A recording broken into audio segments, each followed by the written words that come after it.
तो चलिए ठीक है, स्टार्ट करते हैं आज के सेशन के साथ। सबसे पहले सेक्शन नंबर 6 को देख लेते हैं। Section number 6 of CrPC classification of criminal codes के बारे में बात करते हैं, यानी कि सीआरपीसी में कितने टाइप्स की क्रिमिनल कोड्स प्रोवाइड की गई हैं। तो स्क्रीन पर देखिए, हमारे पास टोटल डिफरेंट 6 काइंड्स की क्रिमिनल कोड्स हैं जो कि सीआरपीसी में प्रोवाइड की गई हैं। सबसे पहली कोड जो हमारे पास है वो है हाई कोर्ट। हाई कोर्ट भी एक क्रिमिनल कोर्ट होती है। क्या हाई कोर्ट में भी ट्रायल चलते हैं? यस, हाई कोर्ट में भी ट्रायल चल सकते हैं, लेकिन उसके लिए कुछ सर्टेन कंडीशंस हैं। अगर हाई कोर्ट ट्रायल कोर्ट से उनको लगता है कि वो मैटर उनके द्वारा खुद के द्वारा ट्राई किया जाना चाहिए, तो वो सेशन से उसको केस को मंगाकर अपने पास ट्राई कर सकते हैं। लेकिन ऐसा यूजुअली कोई रेयर ही केस में होता है, क्योंकि हाई कोर्ट के पास ऑलरेडी इतनी ज़्यादा पेंडेंसी होती है कि उनके पास इतना समय ही नहीं है कि सेशन डिवीजन से कुछ भी मैटर को मंगाएं और अपने यहाँ पर ट्राई करें। तो पहला तो हाई कोर्ट। दूसरा जो कोर्ट है वो है हमारे पास the court constituted under any law other than this code, यानी सीआरपीसी के अलावा कोई और कोर्ट्स का गठन कॉन्स्टिट्यूशन अगर किया गया हो तो वो कोर्ट्स भी हमारे सेक्शन नंबर 6 के हिसाब से क्रिमिनल कोड की दायरे में या उसकी कैटेगरी में आती हैं। जो थर्ड कैटेगरी है वो कोर्ट ऑफ सेशंस है, वो सब हम लोग जानते ही हैं उसके बारे में। इसके अलावा जुडिशियल मजिस्ट्रेट फर्स्ट क्लास, ये भी एक क्रिमिनल कोर्ट होती है। अब जेएमएफसी तो यूजुअली उन एरिया में होते हैं जो कि नॉन मेट्रोपॉलिटन एरियाज होते हैं। अगर मेट्रोपॉलिटन एरिया होंगे और वहां पर कोई भी फर्स्ट क्लास जुडिशियल मजिस्ट्रेट होगा तो उसको हम जुडिशियल मजिस्ट्रेट फर्स्ट क्लास नहीं बोलेंगे, बल्कि हम उनको मेट्रोपॉलिटन मजिस्ट्रेट बोलेंगे। तो मेट्रोपॉलिटन मजिस्ट्रेट भी एक क्रिमिनल कोर्ट होती है। क्या इसमें सीजेएम और मेट्रोपॉलिटन चीफ मेट्रोपॉलिटन मजिस्ट्रेट भी आते हैं? यस, चीफ जुडिशियल मजिस्ट्रेट और चीफ मेट्रोपॉलिटन मजिस्ट्रेट भी क्रिमिनल कोर्ट के दायरे में ही आती हैं, क्योंकि वो फर्स्ट क्लास मजिस्ट्रेट्स ही होते हैं। इसके अलावा judicial magistrate the second class, क्या ये भी क्रिमिनल कोर्ट्स होती हैं? यस, ये भी क्रिमिनल कोर्ट्स होती हैं। एग्जीक्यूटिव मजिस्ट्रेट्स, ये भी क्रिमिनल कोर्ट्स होती हैं। ये एग्जीक्यूटिव मजिस्ट्रेट्स कौन सी कोर्ट्स होती हैं? डीएम, एसडीएम, एडीएम, ये सब क्रिमिनल कोर्ट्स होती हैं। लेकिन किस पर्पस के लिए? हमारे पास सीआरपीसी में कुछ प्रोविजंस दी हैं, जैसे सेक्शन 145 है, 133 है। तो इन पर्पसेस के लिए एग्जीक्यूटिव मजिस्ट्रेट्स भी एक क्रिमिनल कोर्ट की कैटेगरी में आती है। चलिए नेक्स्ट आते हैं हम सेक्शन नंबर 7 पर। सेक्शन नंबर 7 में टेरिटोरियल डिवीजन के बारे में बात की गई है, यानी कि सीआरपीसी में कुछ टेरिटरीज को डिवाइड किया गया है सर्टेन डिविजन्स में। जैसे हम कहते हैं ना, ये सेशन डिवीजन है, ये सब डिवीजन है।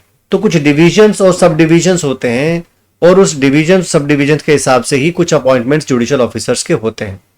तो चलिए जरा देख लेते हैं सेक्शन नंबर 7 में यहां पर किस तरह के डिविजन्स के बारे में बात की गई है। उनका कहना है, स्क्रीन पर देखिए, every state shall be session division और shall consist of session divisions, यानी कि हर स्टेट एक सेशन डिवीजन हो सकता है या सेशन डिवीजन होगा। रादर यहां पर क्योंकि वर्ड इस्तेमाल हुआ है शैल, तो मैं कहूंगा कि हर स्टेट एक सेशन डिवीजन होता है।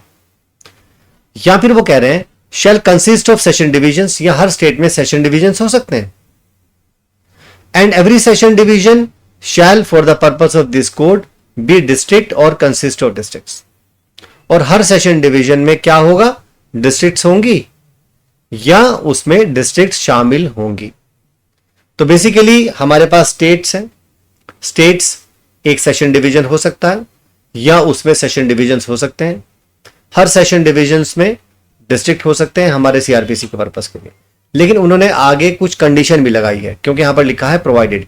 अब कंडीशन क्या है? कंडीशन के कॉन्टेक्स्ट में वो कहते हैं that every metropolitan area shall for the set purpose be separate session division and the district, यानी कि जितने भी हमारे मेट्रोपॉलिटन एरियाज होंगे वो एक सेपरेट सेशन डिवीजन होंगे और एक सेपरेट डिस्ट्रिक्ट कहलाएंगे।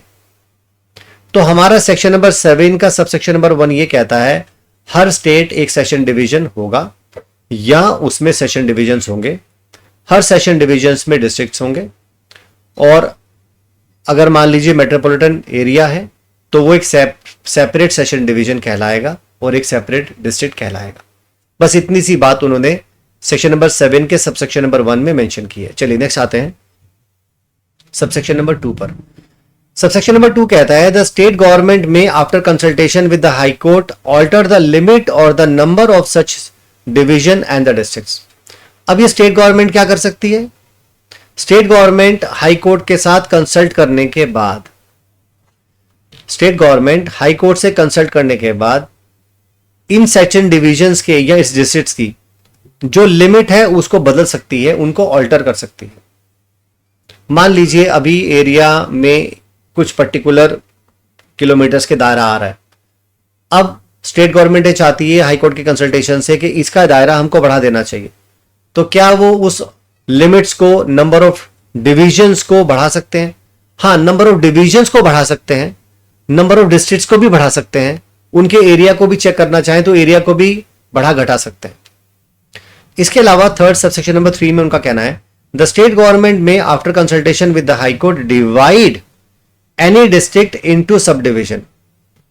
मान लीजिए हमारे पास कोई डिस्ट्रिक्ट है, उस डिस्ट्रिक्ट को अगर स्टेट गवर्नमेंट ये चाहती है कि हम उसको सर्टेन सब डिवीजन में डिवाइड करना चाहते हैं, तो हाई कोर्ट से कंसल्ट करने के बाद किसी भी डिस्ट्रिक्ट को सब डिवीजन में डिवाइड किया जा सकता है एंड में ऑल्टर द लिमिट और the number of such sub division.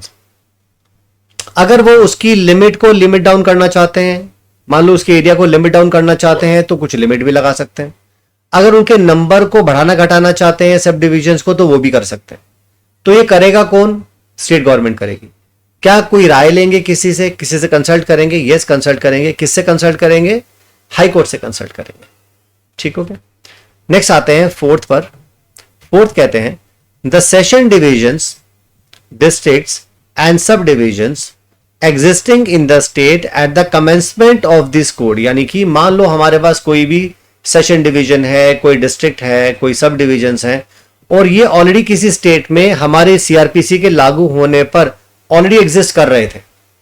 जब हमारा सीआरपीसी 1973 लागू हुआ उससे पहले हमारे पास कोई डिस्ट्रिक्ट्स, कोई डिवीजन, कोई सब डिवीजन ऑलरेडी एग्जिस्ट कर रहे थे। तो हमारे सेक्शन नंबर 7 के पर्पस के लिए क्या वो ये माना जाएगा कि वो पहले से ही फॉर्म्ड हुए हैं कि ये मानेंगे कि अब ये नए बने हैं?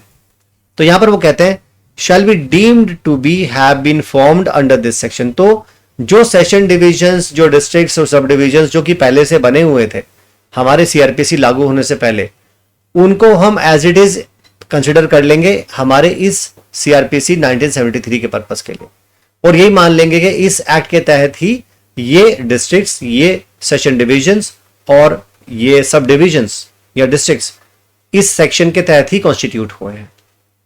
ठीक हो गया। आज के सेशन में ये छोटा सा ये हमारा जो सेशन था ये छोटा सा ही सेशन था, तो इसमें सिर्फ इतना ही है। बाकी जो सेक्शंस हैं उसको अब हम नेक्स्ट सेशंस में स्टडी कर लेंगे। मीन टाइम आप मुझे परमिट कीजिए। Thank you so much. जय हिंद, जय भारत।